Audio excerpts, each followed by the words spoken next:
Fala galerinha, beleza? Tudo bem com vocês? Professor Tarcísio aqui e o tema da nossa aula de hoje será soluções químicas. Vamos começar entendendo o que são as soluções. Então, as soluções químicas são misturas homogêneas, tá ok? Que são formadas por duas ou mais substâncias.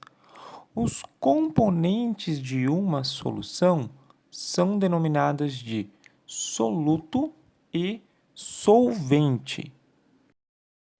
O soluto representa a substância que será dissolvida, enquanto o solvente é a substância que dissolve. Geralmente, o soluto de uma solução está presente em menor quantidade do que o solvente. Um exemplo de solução é a mistura de água e açúcar, tendo a água como solvente e o açúcar como soluto. A água, é importante lembrar que ela é considerada um solvente universal, né, devido ao fato de dissolver uma grande quantidade de substâncias. Como vimos, uma solução então consiste de duas partes, uma que é o soluto e a outra que é o solvente. Porém, esses dois componentes eles podem apresentar diferentes quantidades e características.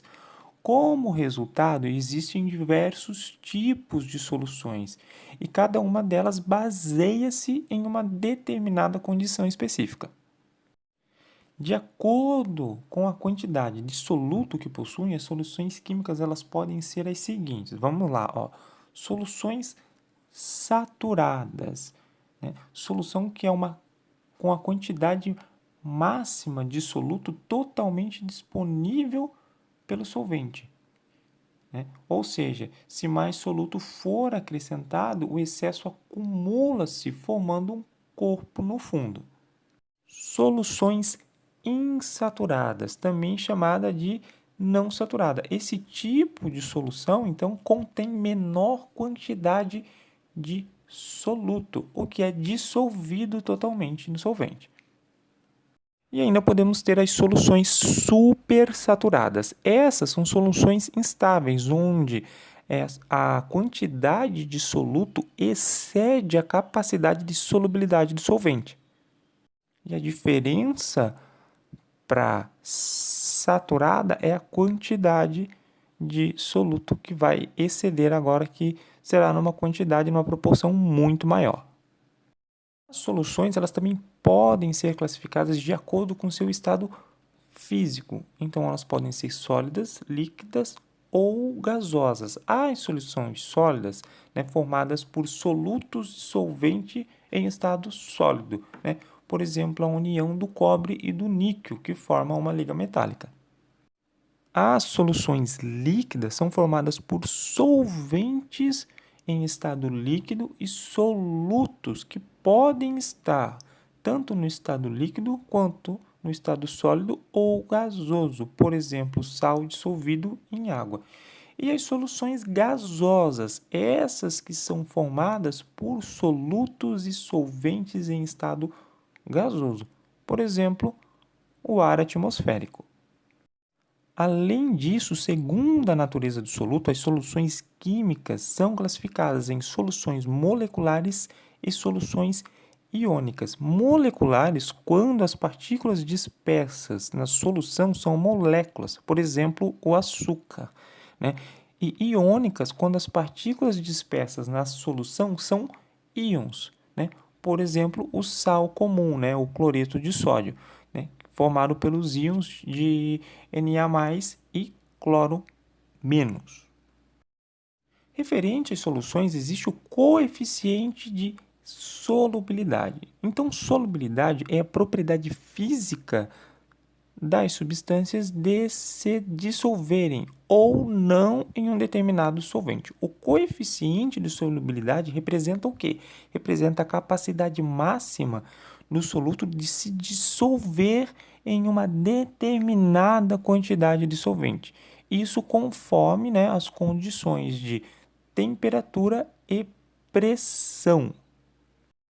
Conforme a solubilidade, as soluções elas podem ser soluções diluídas e soluções concentradas, diluídas, né, quando a quantidade de soluto é menor em relação ao solvente, e concentradas quando a quantidade de soluto é maior que a de solvente. Quando temos uma solução concentrada, podemos notar que o soluto não se dissolve completamente no solvente, o que leva à presença de um corpo no fundo do recipiente.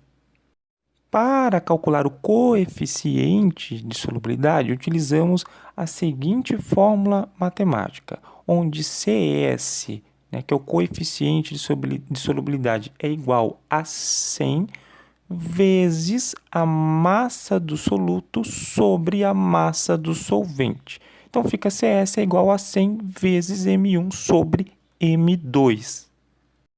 O conceito de concentração está intimamente relacionado ao quê? A quantidade de soluto e de solvente presente em uma solução química. Sendo assim, a concentração da solução indica o quê? Indica a quantidade em gramas de soluto existente em 1 litro de solução. Para se calcular a concentração, utiliza-se a seguinte fórmula matemática, em que a concentração vai ser igual à massa do soluto sobre o volume da solução. No sistema internacional, a concentração é dada sempre em gramas por litro. A massa, no caso, é em gramas, né? E o volume é em litros. Bom, galerinha, com isso chegamos ao fim de mais uma videoaula. Essa videoaula foi montada em cima da apostila de Química do módulo 11, aquela que tem o título de Soluções, mais especificamente lá no capítulo 2. Então, eu quero que vocês peguem a apostila de vocês, né? Vocês vão refazer a leitura do capítulo 2, né, para acompanhar junto com o que falamos hoje na videoaula. Logo após, vocês vão abrir a apostila lá na página 9 e 10, onde vocês farão as atividades 1, 2 e 3. É isso, um abraço, bons estudos e bom fim de semana.